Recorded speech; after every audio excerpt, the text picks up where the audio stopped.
Gente, antes de começar esse vídeo, eu gostaria de dizer, não leve esse vídeo a mal, tá bom? Não leve para o lado pessoal, eu não vou falar nada para te ofender, tá certo? Só estou exercendo meu livre-arbítrio e você continua exercendo o seu também, tá?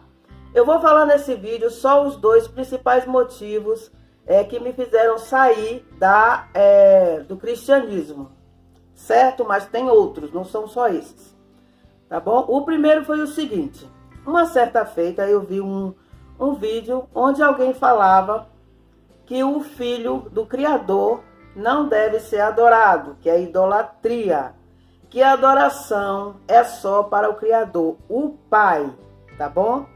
Eu fiquei horrorizada com aquilo, fiquei nervosa e defendi Jesus, né, no caso, que eu chamava antes. Eu digo, como é que pode ser um herege, né, onde já se viu um negócio desse, falar isso com o meu Jesus? E fiquei muito nervosa, né? Fechei o vídeo e fui orar.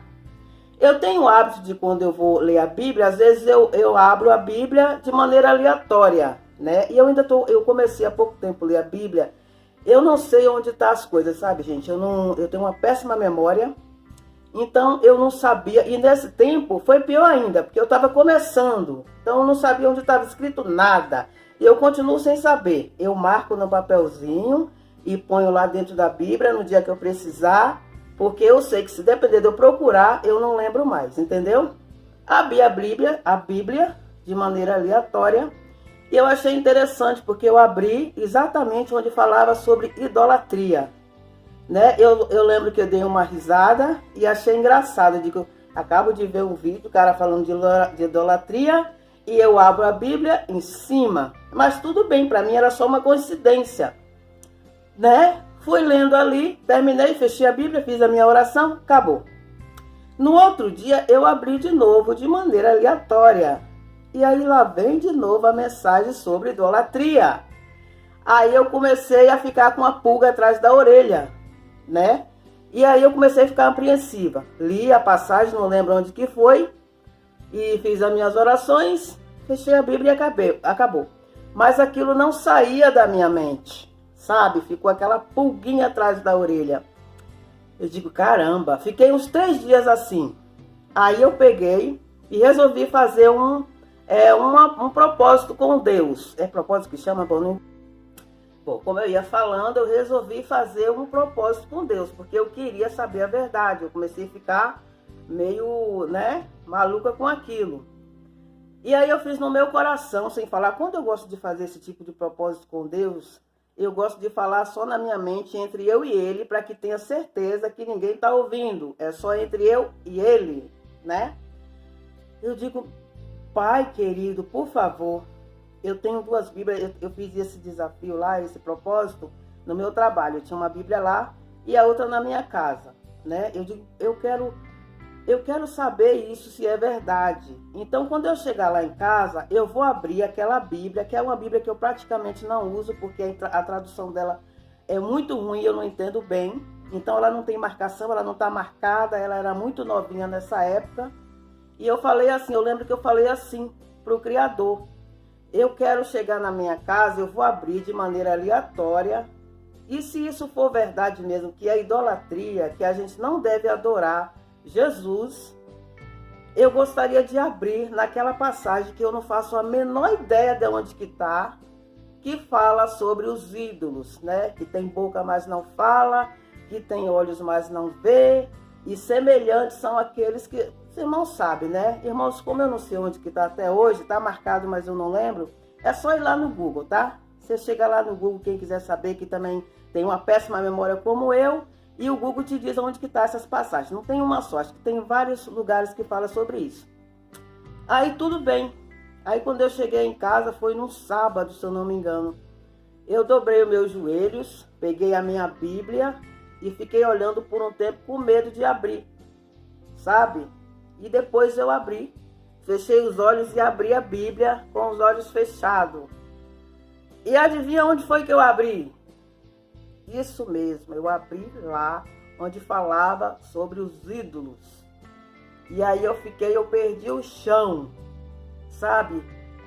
fiquei muito preocupado, de caramba. Mas aí depois falei ainda, isso deu um problema danado para as pessoas que eu falei, as pessoas da minha família não gostaram, algumas, né? Tudo bem. Eu ainda fiquei meio confusa, eu digo, será que eu não estou ficando doida? E eu fiz um segundo propósito com Deus, e Ele confirmou pela segunda vez, tá bom? Esse foi um dos motivos de eu ter saído do cristianismo, porque o cristianismo, todo mundo sabe que adora Jesus. No cristianismo, o principal adorado, toda adoração, ela é dada a Jesus e não ao Criador, né? Na verdade, no cristianismo, aposentar o Criador, né? Colocaram ele de canto, como se ele fosse um velho inútil. Pouco é falado, ele pouco é adorado, e quem é adorado é Jesus. Toda adoração é para ele. Você vê que os louvores, eu tenho dificuldade porque eu não adoro mais o Jesus, e tenho dificuldade para encontrar um louvor puro, que se adore realmente ao Criador. Você não encontra nesse meio gospel, é muito difícil. Então eu tenho usado muito louvores em hebraico de judeus. Como eu não sei falar hebraico, eu pego na tradução, né? Quer saber como é que se adora o Criador de verdade? Pega, eu não conheço todos, é claro, né? Mas pega aí um louvor em hebraico, na tradução, se você não souber hebraico, para você ver como que o Criador, ele é adorado pelo povo judeu. Então, é por isso, tá bom? Esse foi o primeiro motivo. Agora vamos para o segundo. Tá, vamos para o segundo motivo. Gente, quando eu comecei a ler a Bíblia, né, eu sempre orei muito a Deus, ao Criador, pedindo a Ele que me fizesse entender as coisas. Eu não queria ler a Bíblia para aprender a falar bonito, sabe, para pregar. Não, eu queria entender. Então, eu sempre tive o hábito de pedir muito. Senhor, faça com que eu entenda, porque eu quero entender a sua palavra. É para isso que eu estou lendo, né? E aí, eu comecei a ler, comecei a me empolgar, a gostar muito. Encontrei muitas novidades na Bíblia. E foram assim, pequenas coisas, pequenos detalhes que foi me tirando do cristianismo, entendeu? Por exemplo, eu cheguei naquela parte onde fala sobre não comer carne de porco. Eu não sabia que o Criador tinha proibido o povo de Israel para comer outros tipos de carne, como frutos do mar.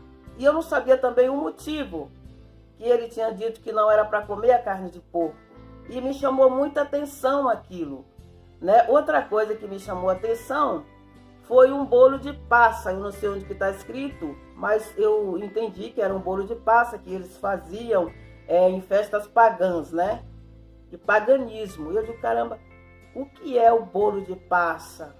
Eu não sabia o que era o bolo de passa, né? Depois eu fiquei sabendo que hoje o bolo de passa nada mais é do que o panetone que a gente come no Natal, né? E aí eu fiquei pensando, analisando sobre a carne de porco. E aí eu parei para pensar sobre a festa de Natal. Porque no Natal a gente comemora o nascimento do Filho do Criador com muita carne de porco e com o bolo de passa, né? Que é o panetone. Carne de porco essa que o Criador proibiu que eles comessem porque deixava eles impuros. E aí começou a nascer uma pulguinha atrás da minha orelha também. Eu digo, gente, isso não faz sentido. A gente comemorar o nascimento do Filho do Criador regado a muita carne de porco e o bolo de passa. Aí eu tive, observando a ceia de Natal, a ceia de Natal, ela é uma oferenda. Se você observar, ela é uma oferenda, né? Aí eu comecei a ficar muito preocupada, né? E comecei a orar ao Criador sobre isso. E aí eu cheguei à conclusão que existe dois Messias. Existe o original, filho do Criador, e tem um outro falso. E o falso é o do dia 25 de dezembro. Né? Eu digo, esse aí não é o filho do Criador. A gente não comemora o nascimento do filho do Criador no dia 25 de dezembro. O dia 25 de dezembro é uma festa pagã, né? E aí eu fiquei muito preocupada, né? Tanto que hoje em dia, no Natal passado, eu já avisei minha família. Eu digo, olha, não conte comigo para contribuir. Não vou lá se vocês fizerem a festa. Não ajuda a fazer. E acabou. Tá bom? Porque isso aí não é uma festa que agrada ao Criador. Ela foi feita, irmão, se vocês observarem, para afrontar o Criador, essa festa. O Natal é uma festa pagã, é uma festa, uma oferenda, onde a gente cultuava, eu no caso, não faço mais isso. Inclusive eu pedi perdão por todas as vezes que eu afrontei o Criador e o seu filho sem saber, tá bom? Ele perdoa, porque o que a gente faz na inocência, ele não leva em consideração. Hoje já não sou mais inocente. Se eu participar e fizer a festa e continuar chamando o Filho de Deus, o Filho do Criador, do Eterno, de Jesus, ele já não me tem mais como inocente. Porque Jesus também é um nome pagão. Esse nome, irmãos, ele não foi colocado nessa pessoa que eles querem que você pense que é o Filho do Eterno, à toa não. Sabe aquela passagem da Bíblia onde fala que no final tudo que foi feito em secreto, numa sala, seria descoberto e viria à tona? Pois é, foi desse jeito. Não subestime esse povo, irmãos. Não subestime o inimigo das nossas almas. Eles sabiam muito bem o que estavam fazendo quando colocaram esse nome Jesus. Esse Jesus, ele é um ídolo de Roma. Ele foi fabricado por Roma para fazer o povo do Eterno, do Criador de todas as coisas, blasfemar, afrontar o Criador e blasfemar contra o Filho dele sem se dar conta, né? E você vê que todas as religiões seguem o mesmo ídolo de Roma. É o católico, é o protestante, que na verdade o protestante nada mais é do que um catolicismo disfarçado. A Umbanda também, eles têm, eu vi pessoas da Umbanda têm o ídolo. Como é o nome daquele? Esqueci o nome. Mas todos seguem o mesmo ídolo. E o pior, as pessoas não se dão conta.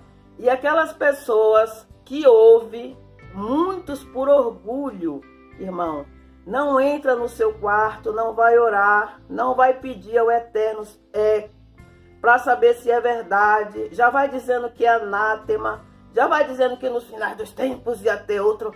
Pelo amor de Deus, gente, a gente não tem mais tempo para esse evangelho, onde a gente vive cego, sem saber nem o que está fazendo, né? Onde a gente bate a mão no peito e diz que tem intimidade com Deus, e a gente não sabe nem o nome dele.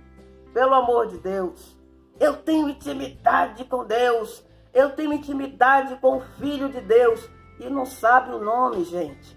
Não sabe nem o nome, chama o nome do Filho do Criador de qualquer coisa e diz que o importante é o coração. Irmãos, não é assim que funcionam as coisas com o nosso Pai, não.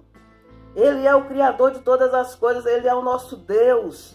Não é assim que funciona, a gente tem que se interessar, a gente tem que correr atrás, a gente tem que entender essas coisas, porque já não temos mais tempo para brincar, irmãos. Não temos mais tempo, a gente está no final dos tempos. Você precisa saber quem você está seguindo.